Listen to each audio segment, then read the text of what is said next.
उसके पास असाधारण शारीरिक क्षमताएं ना हो, लेकिन उसमें भी अधिक महत्वपूर्ण यह बात है कि उसमें अटूट विश्वास। क्या मैं सच में ऐसे गुण व्यक्ति को मैं ऐसे ही छोड़ दूं? वो एक शूरवीर बनने के लिए ठीक है। उस लेडी को शूरवीर बनाने के लिए मुझे अनुमति चाहिए। बोलता है, मुझे ऐसी बात सुनने की उम्मीद नहीं थी, लेकिन वो तलवार में कभी रुचि रखती ही नहीं थी। और जो तुम इंसान की बात कर रहे हो वो मेरी बेटी है। कमांडर बोलता है, हाँ सही कहा, वो मैं भी नहीं सोच सकता था। जो ड्यूकस के लोग मामलों पर जवाब नहीं उठाते थे।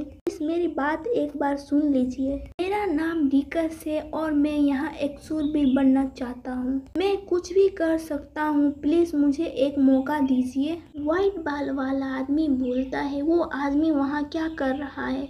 अभी तक मेरे नजरों से दूर नहीं किया, क्योंकि वो मुझे सड़क किनारे पड़े हुए कूड़े से ज्यादा कुछ नहीं समझ सकता था। और मैं उस दिन को कभी नहीं भुला सकता, जिसने मुझे मुकाम तक पहुंचने के लिए बहुत मेहनत करने का संघर्ष महसूस करवाया। मुझे कभी उम्मीद नहीं थी कि वो मुझे इतनी आसानी से मजबूर कर देगा। अगर बात यहाँ तक आ गई है तो मैं अपनी कमांडर की पद को छोड़ दूंगा। मुझे जो भी करना पड़े मैं करूँगा। वो बोलता है, अगर यही फैसला है तो ठीक है, मैं आप पे भरोसा करता हूँ। कमांडर बोलता है, हाँ सर। यह सही बात है कि उन्होंने अभी तक मुझसे पहले कभी आग्रह नहीं किया है। और अपनी इच्छा व्यक्त कीजिए। इसका मतलब है कि जरूर आपने निर्णय ले लिया है और उसे अच्छा तरीका से सिखाइए। मेरी बेटी मैजिशियन है। हाँ, मैंने कभी नहीं सोचा था कि यह इतना आसान होगा जैसे मैंने सोचा था। बात से ही ड्यूकस ने कभी भी लेडी लूसिया को अपनी बेटी नहीं माना।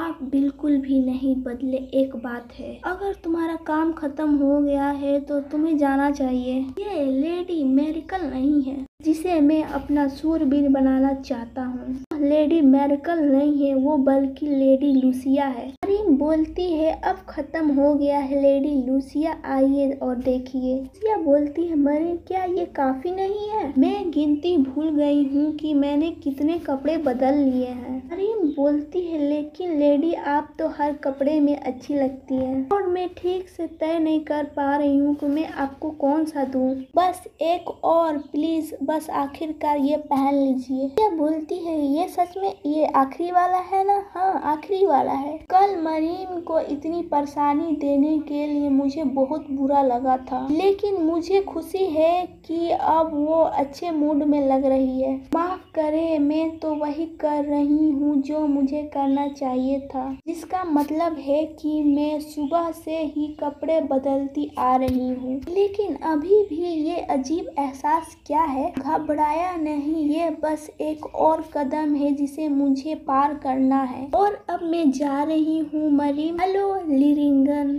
बेंसिया बोलता है, अरे तुम्हें पता है कि मैं तुम्हें कब से बुला रहा हूँ? लूसिया बोलती है, यहाँ लिरिंगर का होना तो ठीक है, लेकिन बेंसिया यहाँ पर आखिरकार चल क्या रहा है? लेकिन रुकिए, ये अभी जरूरी बात नहीं है। बेंसिया बोलता है, लूसिया नहीं, तुम छोटी सी परेशान करने वाली है। आखिरकार तुमने क्या किया है? बेंसिया लूसिया को बोलता है, आखिरकार तुमने क्या किया? जब पिताजी ने मुझे ऑफिस में फोन किया तो मुझे ठीक नहीं लग रहा था। क्या तुमने फिर अपना सिर पीट लिया और सब कुछ भूल गए? और वो बेंसिया इतना चिंता क्यों कर रहा और ऐसा नाटक क्यों कर रहा है? क्या ऐसे हो सकता है कि उस घटना के अनुसार वो अपने आप को थोड़ा दोषी महसूस कर रहा है? क्या तुम सच में ऐसा सोचते हो भाई? लॉरेंस परिवार का व्यक्ति ये कैसे भूल सकता है कि यह कौन सी जगह है? चिंता करना बंद करो, मैं जो देख रहा हूँ भाई। क्या आप भूल गए कि हम इस समय कहाँ हैं? और आप ड्यूकस के ऑफिस के सामने इतना शोर क्यों मचा रहे हैं? और इसके बारे में चिंता करने का क्या फायदा?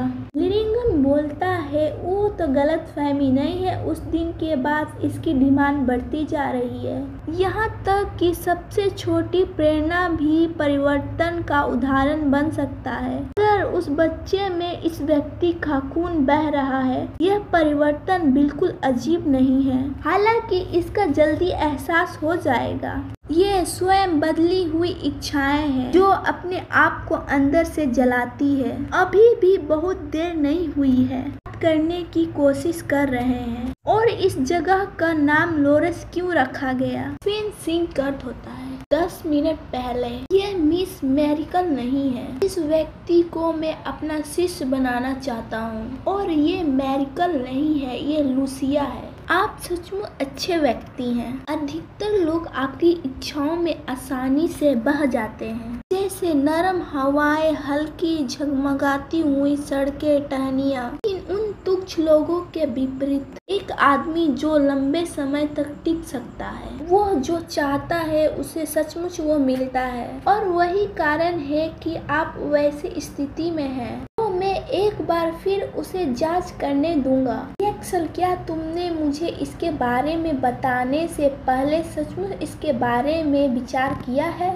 यकीन है कि तुम भटकने वाले तो नहीं हो, है ना? ऐसा लगता है जैसे आप पहली बार बर्फ के टुकड़े पर खड़े हो और वो ठीक पहले टूटने वाला है। इस कारण लूसिया को ठंडी और उदासी झेलनी पड़ी। वो बोलता है, नहीं, ये भावनाएं व्यर्थ है। मुझे याद दिलाने के लिए धन्यवाद ड्यूकस, और मैं पहले से अच्छा महसूस कर रहा हूँ। बोलता है, लोरेंस शूरवीर कमांडर के रूप में अटल उत्तराधिकारी को निभाया है, और लोरेंस परिवार का एक ही कमांडर हो सकता है और शूरवीर बन सकता है। इसलिए प्लीज मुझे लूसिया को अपना शिष्य बनाने की अनुमति दे। लूसिया बोलता है, मैं आपसे मिलने आया हूँ पिताजी। लूसिया बोलती है, मैं भी यहाँ ड्यूकस से मिलने आई हूँ। ये तो मेरी उम्मीद से बड़ी बात हो रही है। इतने लंबे समय तक देखने के बाद मैं कह सकती हूँ वो सामान्य से अलग नहीं दिखते, लेकिन एलाइन पहले से भी बहुत ताकतवर है।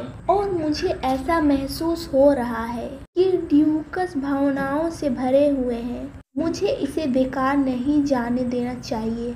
यह एक अनमोल है जिसे एरन ने बहुत जोखिम उठाया है। ड्यूकस बोलता है, लूसिया लोवेरा, आप कहाँ थी? क्या आप तलवार चलाना सीखना चाहते हैं? और ये आपने बात रेक्सल से कही जो शूरवीर है? बोलती है, बिल्कुल सही कहा ड्यूकस। वो बोलता है, मैं तुम्हारी मूर्खता के लिए तुम्हें दंड देता हूँ, परंतु लेकिन रेक्सल ने अनुमति दे दी है और इसे राजी करने के लिए एक सभा की तैयारी करनी होगी। 1 सप्ताह के बाद इसकी ट्रेनिंग होगी और तुम्हें तलवारबाजी में जीतना होगा, और इसके लिए एक योजना बनाया जाएगा। हो सकता है बेंसिया लोरबेला। बेंसिया बोलता है, क्या एक दोनों का दुश्मन बनेंगे?